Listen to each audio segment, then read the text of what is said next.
What a beautiful thought I am thinking concerning a great speckled bird.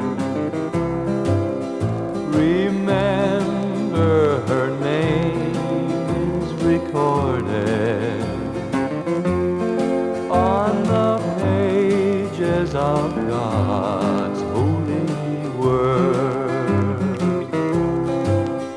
desiring to lower her standards. They watch every move that she makes. They long to find fault with her teaching, but really they find no mistake.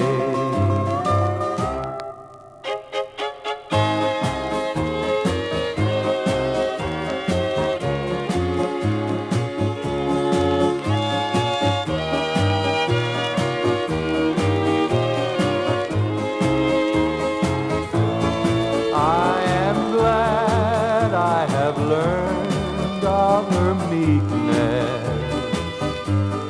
I am proud that my name is on her book, for I want to be one never fearing the